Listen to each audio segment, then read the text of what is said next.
You're listening to 94.4 FM Salford City Radio, the Friday Sports Show.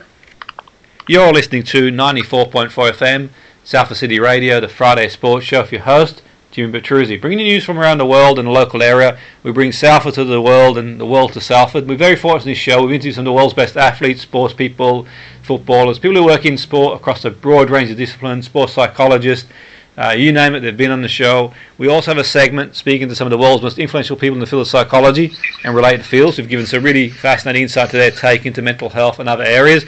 Today we have a fascinating guest who is going to give us an insight into the work he's done around the world. He's worked around the world. He's one of the leaders in his field. He's going to give us a really good insight in terms of what he does, and I think it'll be fascinating for our listeners. A lot of our listeners have an enthusiasm for sport. They really love sport. Even if you're not sort of a sport enthusiast, I think we'll learn from today's guest, who's going to give us insight into performance coaching and management. So Simone Di Pamonte, welcome to the show. Great to have you on board. Thanks very much, Ginny, and great opportunity to chat with you guys today. No, fantastic for you to come on board. And Simone, just for our sort of listeners, can you give us an idea of sort of how you got into performance coaching and managing, and some of the places around the world that it's sort of taken you? Well, look, it's something that you have in your DNA when you start playing the ground when you were kids, and you try to connect with yourself in what do you want to do for your life. And I've been involved in sports since ever. So once I decided to take the bachelor degree in sports science in USM University for Italico Rome, I met Di Salvo, which is actual director of Italian Football Federation, and the Aspire Center in Qatar. So he was my mentor. And when I had at the university, then he brought me at the Real Madrid, which was an internship, professional internship. It was one of the best experiences in my life.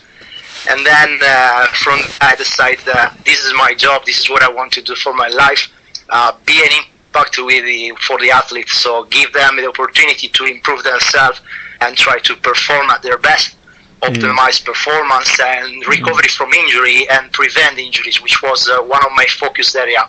Where I was working at Real Madrid for the first team in 2008 with Schuster was the head coach, and we won the Liga. So I was only 24 years old, and for me it was outstanding, to be with Cannavaro, with Raul, with Van Nistelrooy, such of a great player, World Cup player, Ballon d'Oro. So it was a great experience. I learned a lot from the experience. And then I moved to Australia on 2009 because I was very keen to observe how they were working on the strength conditioning on Australian Football League. So I was very interested to see, observe, and I met one of my best friend and colleague, which is Adam Watterson. Now he's the head of performance Los Angeles Galaxy, the soccer. Yeah. Then so everyone know him because he was at Liverpool and Arsenal, and now he's the one of the best in Australia in terms of sports science and performance coaching. So I had a big impact with them, and they make me quite strong in this field. That's an incredible experience. You sort of mentioned there is sort of to travel the world and being able to work with some of the leading people in the field. And in terms of, one thing that sort of interests me in terms of, Italy last year had a successful year in sport. Obviously, it's but that said and done, I think Italy in general is relatively strong sporting nation. It's sort of compete across a broad range of areas. Can you tell us a bit about like the system of sport in Italy, just for our listeners? What's football like in development in Italy, Simone? Just for our listeners. I know obviously it's sort of a broad area and maybe sort of outside the scope of the conversation. But what's generally the system for like players to come through in Italy? Well, look, there's a lot of discussion on the football model in the world, and especially in particular in Italy, since the World Cup winner in 2006. We had a lot of change, especially clubs are owned by US owners and China owners, so the football model is changing in Italy. Obviously, we had a lot of influence by different footballers coming from all over the world, but we have an Italian DNA. There are also a lot of tacticality and the consciousness of how you can defend and to play the ball in the non-possession phase is quite big in Italy. Obviously, we have such big goalkeepers and defenders, but the mentality is changing, especially in the youth generation, where we have obviously great clubs like Atalanta that is growing up, and Juventus, Milan, and Inter de Milan are such big clubs. They are obviously having a lot of impact in the market, in the industry. But as in terms of technical, we are lucky in develop compared to with missing details. Yeah.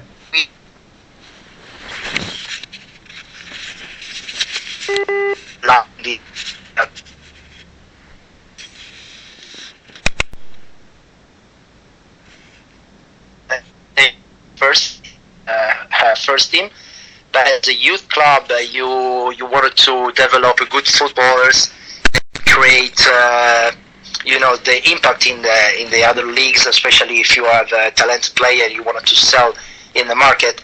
So I think from la scuola di Coverciano, so if you think about how the football coaches, we have a strong football department in Italy, which is the Scuola di Coverciano, where I was, I had the license, the football license in physical in performance coaching. So we have this massive school where we have a lot of discussion and we have a lot of conference, and but at the end of the day, it's all about to progress every single day and be curious and think about the details that can make the impact in your job. So this is mainly the stats of Italian situation at the moment. It's really interesting that you say, and I find it really fascinating, the sort of, like you mentioned there, I suppose you mentioned sort of Atalanta as well, and what I find interesting with Atalanta is sort of how they sort of built a club, with sort of, I suppose you could say, like limited resources in terms of, it's amazing how the staff and management there sort of consistently, not just one season but the last few seasons, they've competed in Italy and across Europe. So it shows that if you've got a good system that it's possible to compete, Simone, I think. Yeah, you know what? If you have an idea, this has come from a life experience. If you have a long-term, you can take a step back sometimes, because the way you think in a long-term view, that makes yourself ahead of the competitors and the other. Because if you still lacking in organization, if you don't think on a long-term view, then you can have issues in what you're trying to achieve. And Atalanta show that have a good strategy, a good models of management, but they have also a good academy where they hire the best people, and it all comes. Italy is a very big problem. We don't hire the right people for the right position. It's all about talk about. We don't have a good hiring process. If I know someone, I can talk to someone to get them involved or to get them the job position. This is something that has to finish, because in other countries, Spain, US, I used to travel a lot because I love and curious, and I'm traveling a lot of countries. I'm in Sofia in Bulgaria at the moment, so I'm sharing a lot of information with colleagues and friends that work in this industry. What makes the difference is when you hire people, the human resources create a great impact, especially in this society where, we're lacking in social, life. So when you know someone that is really, really good in his job, and especially is the right person that can cover different skills, I think the way you collaborate with people and you create a long-term project in your organization, it will make a big impact in your job. So I think Atalanta now is showing that if you have an idea and if you have a long-term project and if you have a great organization, then you can achieve results. Absolutely, yeah, that's a great point. That's really interesting sort of insight, Simone. And yourself, I mean, what would you say some of the challenges for you in your role have been? Sort of, what would you say? Being a performance manager, what are some of the challenges that you've faced over the years? Deal with head coach. This is the main impact. Head coach. If they are former athletes, so if they play football, obviously they have their own football style. They like to be involved in the discussion. Yeah. But I think the most important thing when you are covering a role, a position in the club, that you respect every single role, every single department, and you have a nice way to share your opinion. And what I've been challenging for me, what has been tough, is to have a nice conversation with the head coach when comes an injury, when comes the defeats. So sometimes if you have a head coach like Antonio Conte, you know that if you have one single defeat, it's going to be a nightmare for you as a head of performance. And so every time you have an issue, it becomes a nightmare. So I think in terms of communication in between your teammate and in between your department, as much as you can be nice with people, especially in this particular moment where people are frustrated because maybe result doesn't come, maybe football is growing and there's a lot of interest, economical interest inside the industry. Obviously, you have to be nice with people. You have to be comfortable. You have to trust the people, and you have to trust what you're trying to achieve. Especially because we studied. We spend a lot of the time studying research.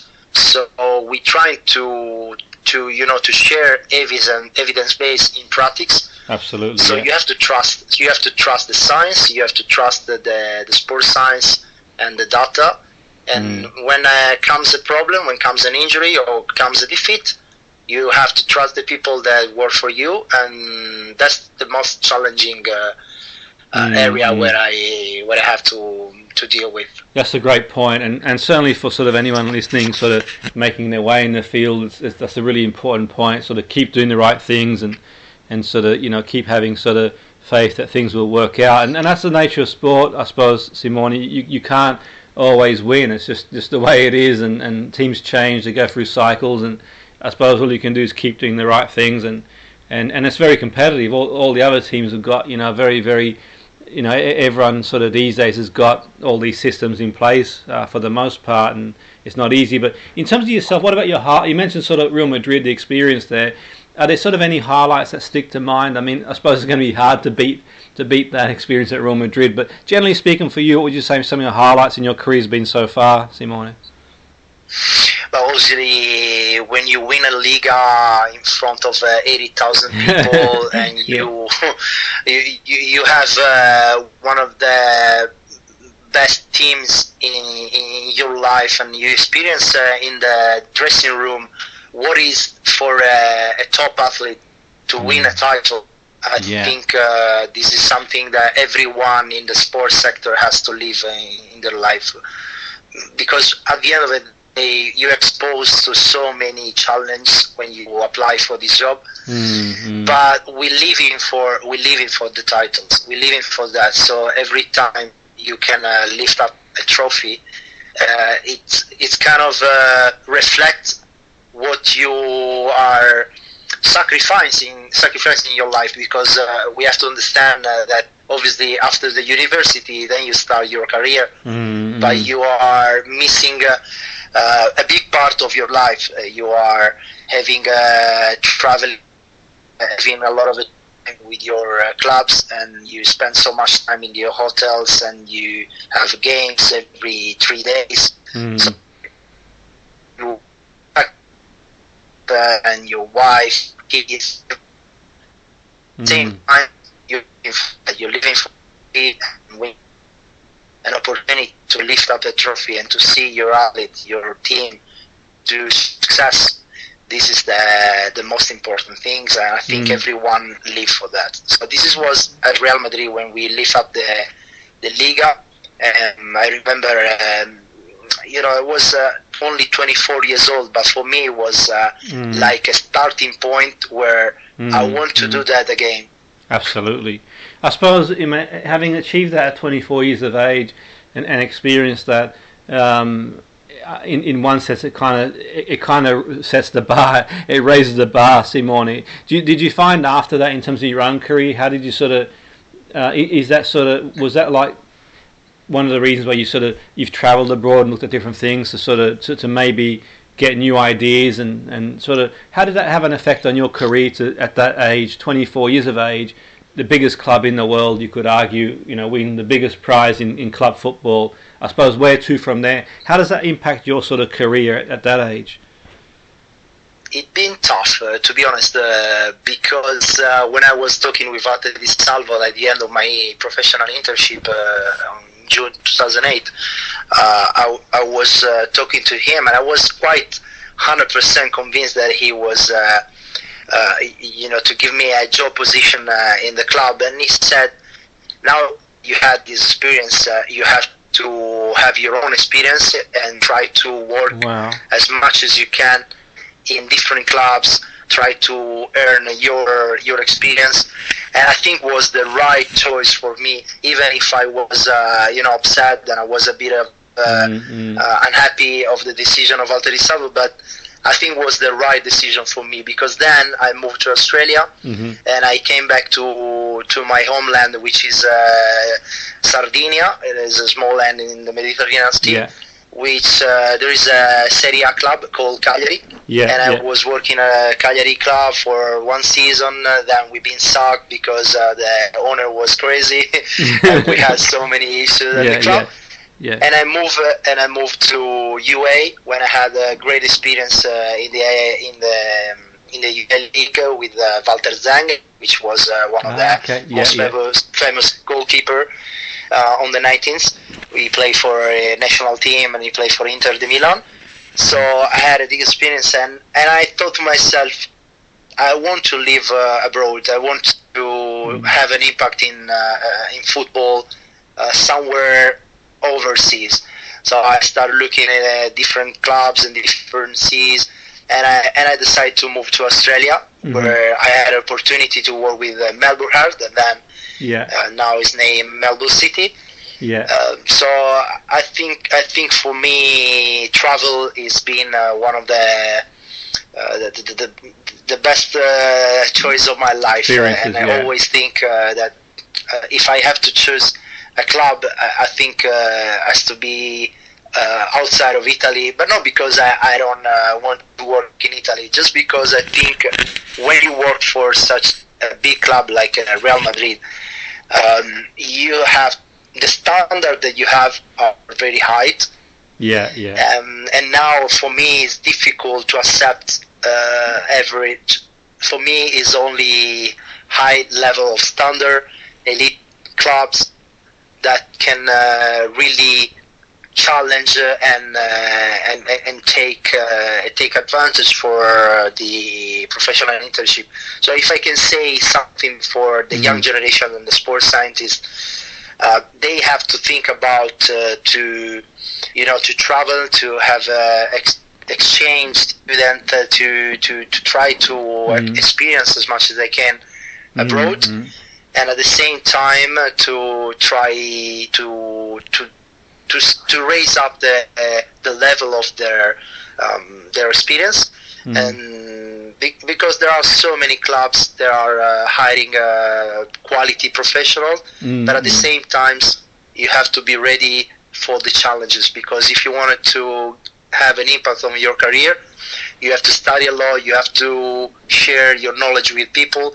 And like I'm trying to achieve, I'm trying to to talk with so many people. Every time I can, I travel to see and observe different methodology in different side of the world. Absolutely. No, that the experience is to have that experience is fantastic. It's like an education in itself as well. But I was going to ask you, Simone, what I was wondering in terms of like you're sort of in the fitness position you do. What's your thoughts on, say, fitness testing? I mean, the fitness people I speak to in the UK, some do it, some don't. Some have their own way of measuring players' progress. Do you sort of do like formal fitness testing for the players, or do you sort of just use your sort of experience to see where they're up to with their programs? Well, there is a lot of discussion on testing in football, anywhere in the sport sector. I think we need data in order to take decision. So the decision making by the head coach and the medical department when comes an injury, you have to be a big picture of your squad, your team. But the best test you can have is observe how your player move and try to give the opportunity to monitor the performance and to find out if there is any lack of performance of your athlete, and try to push his barrier and his performance. And in order to push, obviously, you have to be clear in what you are testing. There is a lot of colleagues. They are obviously very strong in the area, especially in US, in UK, in Australia. The sports science department collects a lot of the data, and the testing is a very big part of the decision process. In Italy, sometimes you can find clubs where, like Juventus, their focus is very focused on testing, because they wanted to monitor every single number. My gut feeling is the game is the best assessment that you can have if you have an athlete that can perform at his best. When comes an injury, you have to know where you start and when you want to achieve. So you have to collect data at the beginning in order to check the state of his performance where you are. So I think it's important. But again, we cannot focus too much, and we cannot be a rocket science because it's very far from the real performance. So as long as we don't get crazy too much about numbers, I think is the right approach to have, especially as a performance and a sports scientist, is the right approach when it comes an injury or when you have in defeat and you want to know exactly why.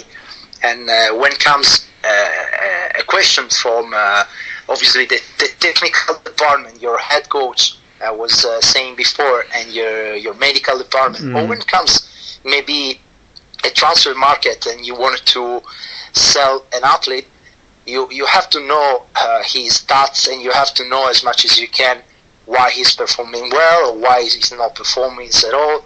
So I think from a testing point of view, as long as you real focus on the game and the action that really happened during the game situation, I think, and obviously technology, it made a big impact at the moment on sports science and testing.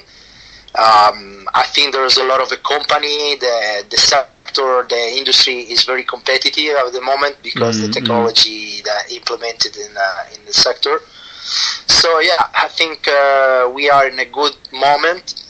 The only thing I can say to the young student, don't be rocket scientists, because otherwise your head coach will not accept too much. Absolutely, yeah, and that's a great point for sure. And I think it's I suppose with experience you sort of, you can gauge things better as you go along. But just out of interest, like in Italy, like in terms of for football, Simone, what sort of tests do they do? Is there anything specific? Because maybe different sort of countries have different ways to measure players. Like in the UK, I suppose it depends on the level of the game, because the higher the level here, the more technology they've got to do testing. But there are sort of different ways to sort of test players. But just in Italy, is there any sort of specific measures they do, like clubs over there, in terms of sprint test or endurance test? Anything specific they have there? Look, if I can hear you, I do it, because I think it's a information. Just to give you an idea, there are so many clubs they are using sprint and your test, which is the endurance aerobic test. Yeah. In terms of repeat sprintability, for a few clubs they're using in terms of strength, with all the tests and the strength parameters. There are few that are using not so on from variability.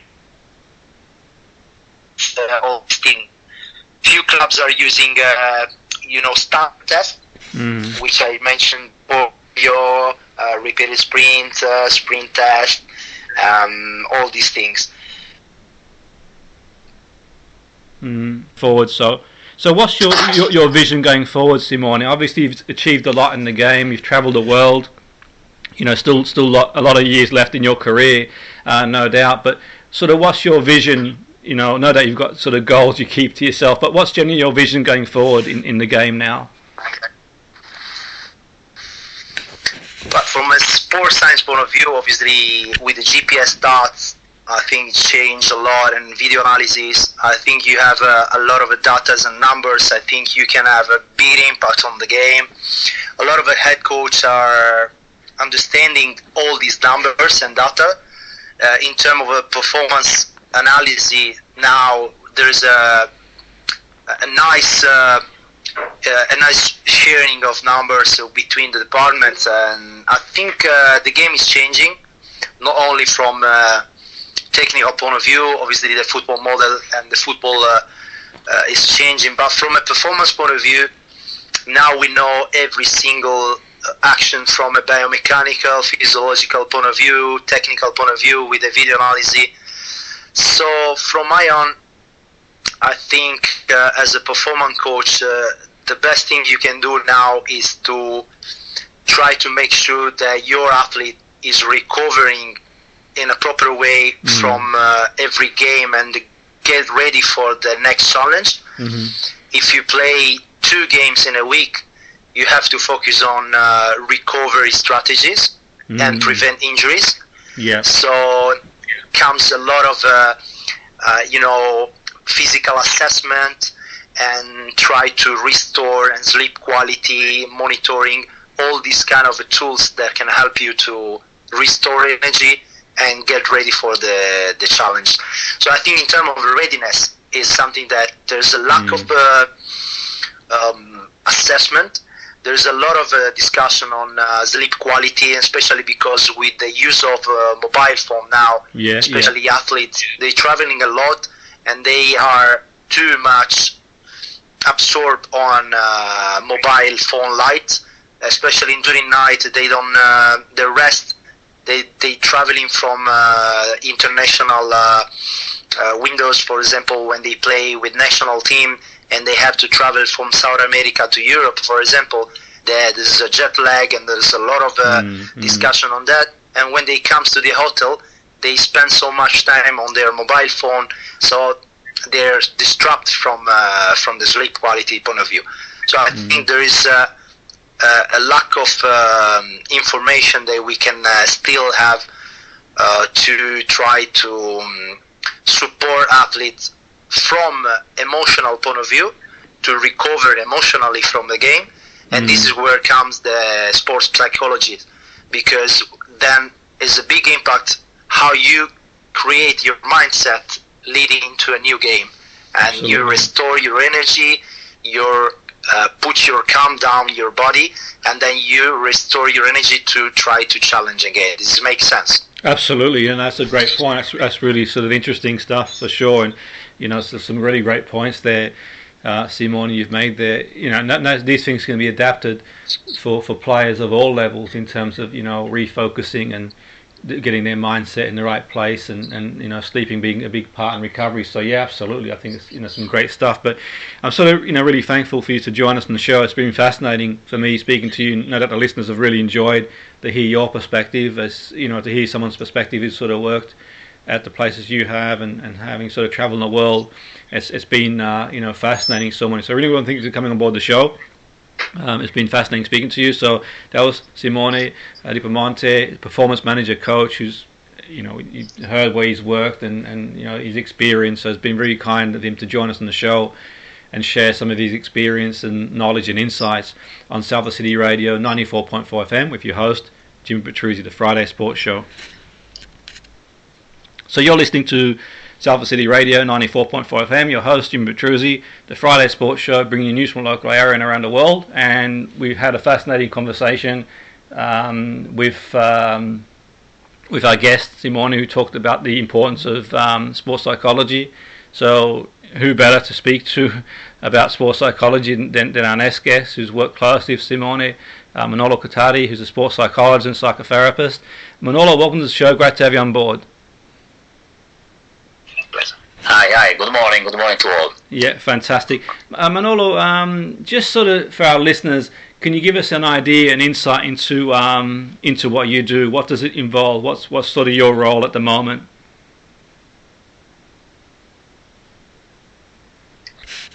Okay, my job is to help the athlete to be concentrated on target when they shoot with archery. Practically, this is my job.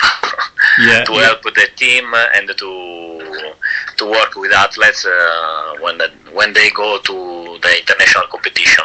Yeah, and just a bit of an insight in terms of the archery. I mean, I find that sort of quite fascinating, because whenever I sort of watch it on TV, the Olympic sport, the archery, they just seem to be so focused and concentrating, and the margins for sort of error are really minimal.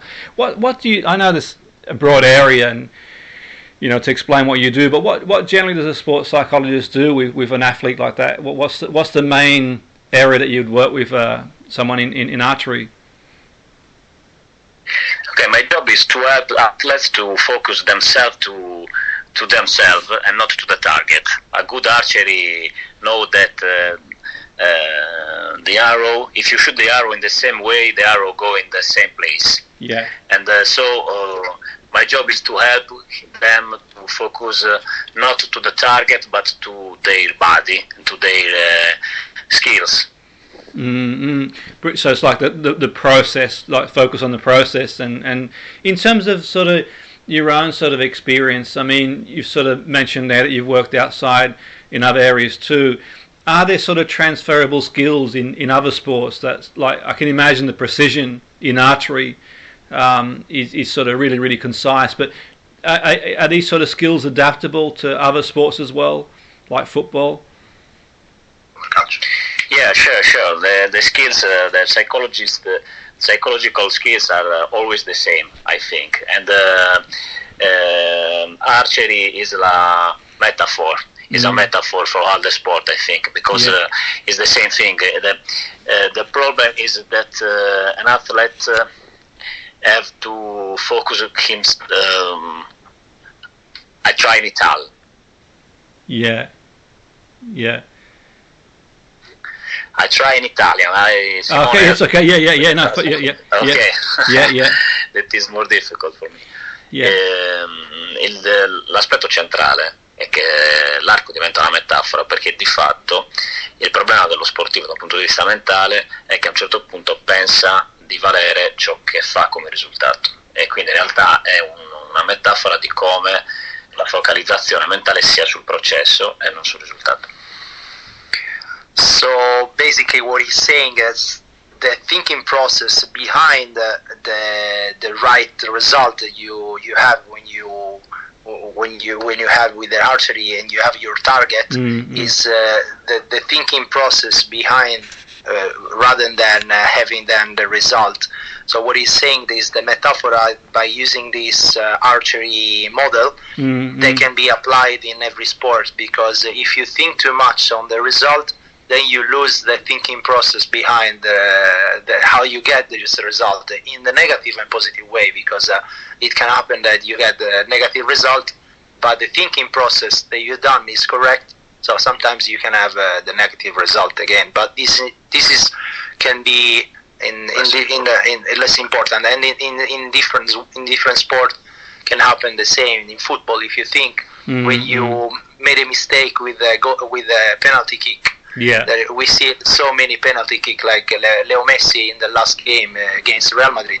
He missed the penalty kick, and everyone were focusing on his penalty kick, but how many assists he done, so many action he done. So the people are focused on the negative result, or at the end is the way you made this result that create an impact. Anche negli sport di squadra, se ci si focalizza troppo rispetto all'avversario, non si focalizza sui processi che si allenano, che si costruiscono, e il rischio è che alla fine si sposti il focus da ciò che si può controllare a ciò che non si può controllare. So Manolo is saying that even in team sport, when you think too much and you focus too much in the result and the outcome that you have on the thinking process, and not in your consciousness on the thinking process, then where you made a mistake, and you're trying to focus too much in the outcomes and not in the thinking process. Yeah, that's really interesting that you sort of mentioned. I find it really fascinating, Manolo, and Simone. And one example I want to give, I know it's difficult to comment on players, and I don't want to sort of comment on players because obviously there's many things, but just something out of interest to me was I don't know if in the European Cup, if you sort of in the football last year, Jorginho had missed a penalty, but before then he was sort of a penalty taker, everything was fine, but then he was asked to take a penalty again, I believe, against Switzerland. And I'm wondering, like, in these situations where there's some players, I'm not saying this is the case for Jorginho, obviously, because I don't know him, I don't know what the situation was, but is it possible sometimes for players to be sort of be focusing on the outcome, the pressure? He scores a penalty, Italy goes to the World Cup, and I said to a friend of mine, I said that when I saw Jorginho take the penalty, I was a bit concerned, because I thought, is he going to be sort of thinking in his own mind, if I miss, we could miss out on the World Cup, we could, all these outcomes coming to mind. Is that sort of fair to say that we as a sports person, you've got to really focus on the process, your technique, your skill, and try and block the outcome out? Ma il focus che può bloccare la performance anche in quel caso in qualche modo è di fatto non ancorarsi sul qui e ora e focalizzare l'attenzione sulle conseguenze del risultato che venga o meno. Ritorno un po' al tiro col Yeah, I'm translating for Manolo. Yeah, basically, if you heard about Sadio Mane from Senegal, they won the African Nation League. That was explaining that he missed the penalty kick, and then when comes the last part of the game, when they were shooting a penalty and he scored the goal and they won the title, I think that this explains what Manolo was saying about you have to focus on thinking about what comes after that, so the result after that. Now Manolo will add some points. Faccio un esempio arcieristico. Nel tiro con l'arco ci sono 3 momenti: c'è il processo di tiro, c'è il volo della freccia e c'è l'impatto della freccia sul target. So in the archery there are 3 main steps. The first one in when you pull the arch and the thinking process. The second one in when the fly of the arrow, and then the impact of the arrow. Yeah. Un arciere ha da accettare che di questi 3 processi ne può controllare solamente uno. So the archery has to deal with these 3 processes, but the only one that can control is the first one, the thinking process. Yeah, yeah. E per arrivare a far questo, di fatto deve tornare a tirare con la stessa leggerezza, con lo stesso divertimento, con la stessa percezione di competenza che aveva quando ha iniziato a tirare. So if we think that when he was younger, with the same passion and with the same free mind that he was, how do you say tirare? Shoot. He was shooting with the arch. Obviously, when comes pressure and you create your own adult and maturity of your ability, your skill, then where comes the pressure, and you have to deal with the pressure, thinking about when you were younger and you were free mindset and you were passionate about this activity. Perciò il mio lavoro è il più inutile del mondo, ma è anche il più importante. So he's saying that his job as a sports psychologist is very, very easy, but at the same time the most important job. No, absolutely, yeah. No, it's fascinating. Perché di fatto is a job in which the athlete can create the combination. Can create combination with his emotions. So at the end of the day, his job is try to create a connection and combination with the athlete from emotional point of view, and create empathy. Yeah. Mm-hmm. Absolutely, yeah. No, that's I think that's really fascinating, and no doubt for our listeners, particularly the ones who sort of are involved in sport, that's really the arrow, and the only thing we can control is our thinking. But that also applies to sort of not just sport but life in general, where we can control our thought process, and that's sort of really powerful metaphor for life. And I suppose sort of one sort of final question. I know that you guys have been kind enough to sort of join us, and time is of the essence, but what would you say your highlights have been, Manolo, in your career so far? I mean, what are some of the things that sort of come to mind for you, some of the highlights, the big moments for you in your career so far?